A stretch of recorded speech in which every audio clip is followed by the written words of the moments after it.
À partir d'exemples concrets, je vous propose dans cette leçon vidéo de saisir les formules de calcul dans les cellules Google Sheet. Dans ce premier exemple, j'aimerais calculer le montant hors taxe du produit Magic The Gathering. Je vais prendre le prix unitaire que je vais multiplier par la quantité. Première chose à faire, je me positionne dans la cellule qui devra faire apparaître le résultat de la formule, en l'occurrence ici E8. Et je mets au clavier le signe égal. Une formule de calcul commence toujours par le signe égal. Je ne tape pas la valeur 89, je vais venir cliquer sur la cellule qui contient la valeur 89. Et vous voyez que Google Sheet m'indique immédiatement l'adresse C8, c'est cette fameuse notion d'adressage. Je vais mettre mon signe multiplié et je viens maintenant cliquer la cellule D8 à côté qui contiendra la quantité. C8 multiplié par D8. Vous avez noté le petit point d'interrogation ici, si vous cliquez dessus, en fait, avant même de valider la formule de calcul, il vous indique le résultat que va donner cette formule. On peut fermer avec la touche F9 ou avec la petite croix ici et revenir dans sa formule de calcul. On appuie sur la touche Entrée pour valider la formule. Vous voyez que le résultat apparaît immédiatement dans la cellule. Mais évidemment, cette cellule ne contient pas la valeur 1068. Si vous cliquez dessus, vous observez bien là-haut dans la barre de formule, égale C8 multiplié par D8, c'est bien une formule de calcul que contient cette cellule. Ça veut dire que si vous saisissez une autre quantité ou un autre prix unitaire, vous voyez bien qu'immédiatement, la formule de calcul se met à jour. Ce n'est pas plus difficile que ça qu'entrer une formule de calcul. Attention aux règles d'arithmétique. Regardez par exemple ce tableau.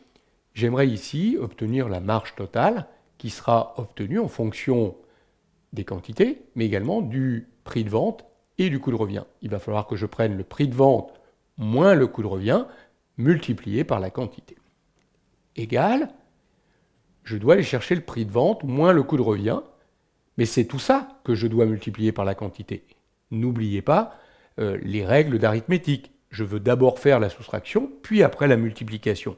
Je vais donc mettre une parenthèse ouverte, je vais aller chercher le prix de vente, je clique la cellule C2, c'est bien en C2 qu'on mettra le prix de vente des gants, je mets mon signe moins, je viens chercher la cellule B2 qui contiendra le coût de revient de l'article gant, je ferme la parenthèse et je multiplie tout ça par la cellule D2 qui contiendra les quantités.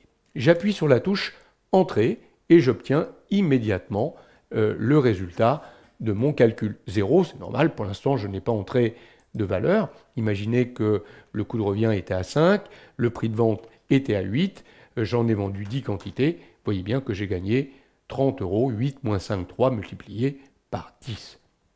Je continue, on peut utiliser aussi bien des opérations d'addition, de multiplication, de soustraction.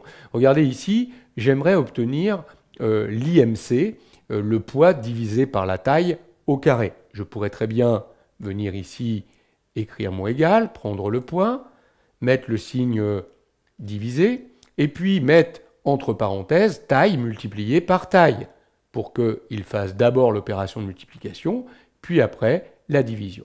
Mais je peux aussi, regardez, prendre la taille et utiliser le petit accent circonflexe suivi tout de suite de la valeur 2 pour indiquer que j'élève la taille au carré. Donc pour élever à la puissance 2, chapeau, accent circonflexe 2. Et là, il n'y a pas à mettre de parenthèse puisque élever à la puissance va être prioritaire par rapport à la division. Et vous voyez que j'obtiens immédiatement le résultat de mon opération de calcul. Je reviens sur mon journal de vente. Je voulais ici calculer le montant de TVA, égal le montant hors taxe, E8, multiplié. Pour l'instant, je vais saisir un taux de TVA directement à 20%. Je vais donc mettre la valeur 20% dans la formule de calcul. Dans ces cas-là, je peux écrire directement 20%, mais j'aurais pu aussi taper 0,2 ou 20 divisé par 100. Le signe pourcent est reconnu comme étant une division par 100 quand vous le saisissez dans une formule de calcul dans Google Sheet. Le montant TTC, serait tout simplement égal au montant hors taxe auquel j'ajouterai plus le montant de TVA. J'appuie sur la touche Entrée. Vous voyez que j'obtiens à chaque fois une formule de calcul, un résultat de calcul en fonction des valeurs que je peux modifier ici. Mes données variables, les calculs sont automatiques.